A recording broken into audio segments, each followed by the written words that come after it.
Hello guys. आपका स्वागत है हमारे यूट्यूब चैनल परीक्षा ज्ञान में। दोस्तों, इस वीडियो में हम राष्ट्रपति से संबंधित उन सभी महत्वपूर्ण प्रश्नों को करने वाले हैं जो पिछली विभिन्न परीक्षाओं में पूछे गए हैं और आगे भी पूछे जाने की संभावना है। तो दोस्तों, वीडियो पसंद आए तो वीडियो को लाइक और चैनल को सब्सक्राइब करना ना भूलें। तो दोस्तों, वीडियो शुरू करते हैं और हमारा पहला प्रश्न है, निम्नलिखित में से कौन सम्मिलित नहीं है। तो दोस्तों, ऑप्शन ए कहता है कि अनुच्छेद 52 के तहत भारत का एक राष्ट्रपति होगा। बिल्कुल सही है। ऑप्शन बी कहता है अनुच्छेद 53 के तहत संघ की कार्यपालिका की शक्ति राष्ट्रपति में निहित होगी। दोस्तों, ये भी सही है। ऑप्शन सी कहता है कि अनुच्छेद 54 के तहत राष्ट्रपति के चुनाव दिया गया है। ये भी सही है। और ऑप्शन डी कहता है कि अनुच्छेद 56 के तहत राष्ट्रपति के चुनाव का तरीका दिया गया है। दोस्तों, ये हमारा गलत हो जाएगा क्योंकि अनुच्छेद 56 के तहत राष्ट्रपति का कार्यकाल दिया गया है। तो ऑप्शन डी हमारा सही है। अगला प्रश्न है, निम्नलिखित में से कौन सम्मिलित नहीं है।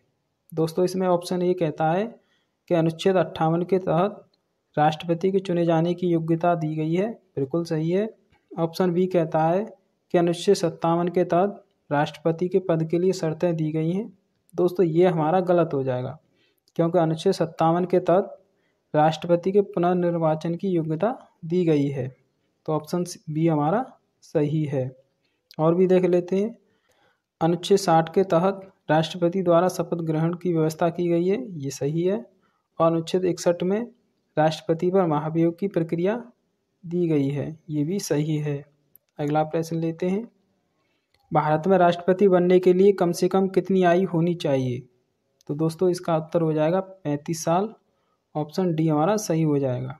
अगला प्रश्न है, भारत में कार्यपालिका का अध्यक्ष कौन होता है। दोस्तों, भारत में कार्यपालिका का अध्यक्ष राष्ट्रपति होता है। तो ऑप्शन बी हमारा सही हो जाएगा। संघ की कार्यपालिका की शक्ति किसमें निहित होती है।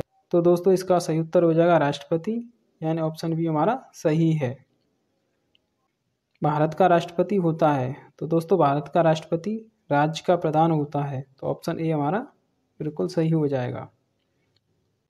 राष्ट्रपति निम्नलिखित में से किसकी नियुक्ति नहीं करता है। तो दोस्तों, राष्ट्रपति प्रधानमंत्री, राज्यपाल और मुख्य निर्वाचन आयुक्त की नियुक्ति करता है, लेकिन उपराष्ट्रपति की नियुक्ति नहीं करता है। तो ऑप्शन ए हमारा सही हो जाएगा। अगला प्रश्न है, किसने कहा था राष्ट्रपति का आपातकालीन अधिकार संविधान के साथ धोखा है। दोस्तों, ये कहा था हृदयनाथ कुंजरू ने। तो दोस्तों, इसका ऑप्शन डी हमारा सही हो जाएगा। भारत के निम्नलिखित राष्ट्रपतियों में से कौन ट्रेड यूनियन आंदोलन से संबंधित रहा है। दोस्तों, इसका सही उत्तर हो जाएगा ऑप्शन ए बीबी गिरी। भारत के राष्ट्रपति ने जिस मामले में अपने पॉकेट वीटो की शक्ति का प्रयोग किया था वह है। दोस्तों, इसका सही उत्तर हो जाएगा ऑप्शन सी भारत का डाकघर संशोधन विधेयक। अगला प्रश्न है, भारत के राष्ट्रपति तथा उपराष्ट्रपति के निर्वाचन से जुड़े सभी विवादों की जांच और निर्णय किसके द्वारा किया जाता है। दोस्तों, इसका सही उत्तर हो जाएगा ऑप्शन बी उच्चतम न्यायालय द्वारा। राष्ट्रपति के संदर्भ में निम्नलिखित में से कौन सा कथन सही नहीं है। ऑप्शन ए है, किसी व्यक्ति के राष्ट्रपति होने के लिए मूलभूत प्राथमिक शर्तें हैं कि उसकी आयु 35 वर्ष से कम नहीं होनी चाहिए। बिल्कुल सही। उसे भारत का नागरिक होना चाहिए। ये भी सही है। और लोकसभा का सदस्य बनने की योग्यता होनी चाहिए। दोस्तों, ये भी सही है।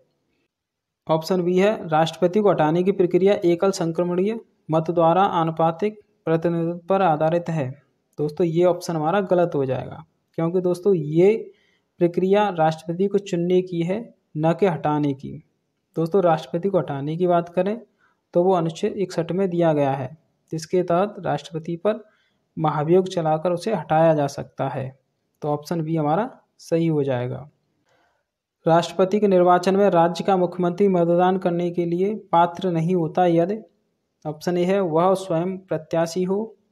ऑप्शन बी, उसे राज्य विधानमंडल के निचले सदन में अपना बहुमत सिद्ध करना शेष हो। वह राज्य विधानमंडल में उच्च सदन का सदस्य हो। और ऑप्शन डी है, यदि वह काम चलाऊ रूप में नियुक्त मुख्यमंत्री हो। तो दोस्तों, इसमें ऑप्शन सी हमारा सही हो जाएगा क्योंकि ऑप्शन ए, बी और डी तीनों ही सही हैं और ऑप्शन सी हमारा गलत है। अगला प्रश्न है, राष्ट्रपति पर महाभियोग का आरोप संसद के किस सदन द्वारा लगाया जा सकता है? तो दोस्तों, राष्ट्रपति पर महाभियोग का आरोप संसद के किसी भी सदन द्वारा लगाया जा सकता है। तो ऑप्शन सी हमारा सही है। भारतीय संविधान का कौन सा अनुच्छेद राष्ट्रपति के पद के लिए पुनः निर्वाचन की योग्यता निर्धारित करता है? तो दोस्तों, इसका ऑप्शन सी हमारा सही हो जाएगा, अनुच्छेद 57। अगला प्रश्न है, भारतीय राष्ट्रपति के सर्वसम्मत से चुने जाने का अभी तक एकमात्र उदाहरण है। दोस्तों, यह एकमात्र उदाहरण है नीलम संजीव रेड्डी का। ऑप्शन डी हमारा सही हो जाएगा। भारतीय संविधान का कौन सा अनुच्छेद राष्ट्रपति को उच्चतम न्यायालय से परामर्श करने की शक्ति प्रदान करता है? दोस्तों, इसका उत्तर हो जाएगा ऑप्शन सी, अनुच्छेद 143। निम्नलिखित में से भारत का राष्ट्रपति किसकी नियुक्ति नहीं करता है? ऑप्शन ए है दिल्ली के मुख्यमंत्री की, ऑप्शन बी है जम्मू कश्मीर संघ राज्य क्षेत्र के मुख्यमंत्री की, ऑप्शन सी है उच्च न्यायालय के न्यायाधीश की, और ऑप्शन डी है भारत के महान्यायवादी की। तो दोस्तों, इसका सही उत्तर हो जाएगा ऑप्शन बी, जम्मू संघ के राज्य क्षेत्र के मुख्यमंत्री की।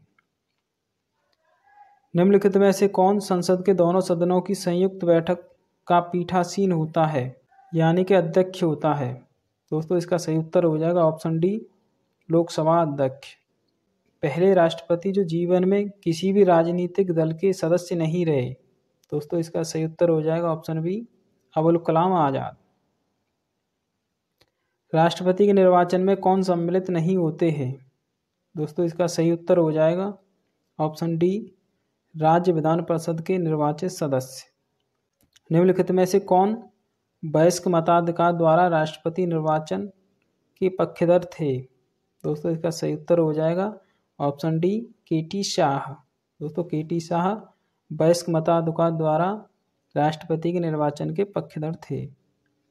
निम्नलिखित में से कौन सम्मिलित नहीं है? दोस्तों, अनुच्छेद 123 के तहत राष्ट्रपति को अध्यादेश जारी करने की शक्ति प्राप्त है। बिल्कुल सही है। ऑप्शन बी है अनुच्छेद 143 के तहत राष्ट्रपति को सर्वोच्च न्यायालय से सलाह लेने की शक्ति प्राप्त है। ये भी सही है। ऑप्शन सी है अनुच्छेद 56 के तहत राष्ट्रपति का कार्यकाल दिया गया है। ये भी सही है। ऑप्शन डी है अनुच्छेद 59 के तहत पुनर्निर्वाचन की पात्रता दी गई है। तो दोस्तों, ऑप्शन डी हमारा गलत हो जाएगा, क्योंकि अनुच्छेद 59 में राष्ट्रपति के पद की शर्तें दी गई हैं। तो इसका सही उत्तर हो जाएगा ऑप्शन डी। राष्ट्रपति के निर्वाचन में मत के मूल्य से संबंधित असत्य कथन है। ऑप्शन ए है राष्ट्रपति का निर्वाचन अप्रत्यक्ष रूप से आनुपातिक प्रतिनिधित्व की एकल संक्रमणीय मत पद्धति तथा गुप्त मतदान द्वारा होता है। बिल्कुल सही है। प्रत्येक राज्य की विधानसभा सदस्य के मत का मूल्य अलग अलग होता है। ये भी सही है। ऑप्शन सी है विभिन्न राज्यों के लोकसभा सदस्य के मत का मूल्य अलग अलग होता है। तो दोस्तों, ऑप्शन सी हमारा गलत हो जाएगा। ये अलग अलग नहीं होता है, सभी का समान होता है। तो ऑप्शन सी हमारा सही है। ऑप्शन डी भी देख लेते हैं। सभी राज्य विधानसभाओं के निर्वाचित सदस्य के मत मूल्यों का योग संसद के दोनों सदनों के सभी निर्वाचित सदस्यों के मत के मूल्य के योग के समतुल्य अर्थात समान होता है। तो ये भी हमारा सही है। निम्नलिखित में से कौन असत्य है? ऑप्शन ए है राष्ट्रपति के चुनाव में चुनाव चिन्ह का प्रयोग नहीं होता है। दोस्तों, ये तो सही है। ऑप्शन बी है राष्ट्रपति का चुनाव निर्वाचन आयोग द्वारा किया जाता है। ये भी सही है। किसी सदस्य की पद रिक्ति या कोई विधान भंग है तो चुनाव पर कोई फर्क नहीं पड़ता है। ये भी सही है। ऑप्शन डी है चुनाव में नोटा का विकल्प होता है। दोस्तों, ये हमारा गलत हो जाएगा, क्योंकि राष्ट्रपति के चुनाव में कोई नोटा का विकल्प नहीं होता है। ऑप्शन डी हमारा सही हो जाएगा। निम्नलिखित में से कौन असत्य है? ऑप्शन ए है विधानसभा के निर्वाचित सदस्य राष्ट्रपति के चुनाव में तो भाग लेते हैं, लेकिन महाभियोग की प्रक्रिया में उनकी कोई भूमिका नहीं है। दोस्तों, ये बात बिल्कुल सही है। ऑप्शन बी है महाभियोग के प्रस्तावों पर संयुक्त बैठक का प्रावधान है। दोस्तों, ये हमारा गलत हो जाएगा। तो ऑप्शन बी हमारा सही है। और भी देख लेते हैं। ऑप्शन सी कहता है कि संसद के मनोनीत सदस्य राष्ट्रपति चुनाव में तो भाग नहीं लेते, लेकिन महाभियोग की प्रक्रिया में भाग लेते हैं। बिल्कुल सही बात है। ऑप्शन डी है, महाभियोग की प्रक्रिया को अर्ध न्यायिक प्रक्रिया कहा जाता है। दोस्तों ये भी सही है, तो ऑप्शन बी हमारा सही हो जाएगा। एक ही प्रधानमंत्री को सबसे ज़्यादा बार शपथ दिलाने वाले एकमात्र राष्ट्रपति कौन हैं? तो दोस्तों ये राष्ट्रपति हैं डॉक्टर राजेंद्र प्रसाद, तो ऑप्शन ए हमारा सही हो जाएगा।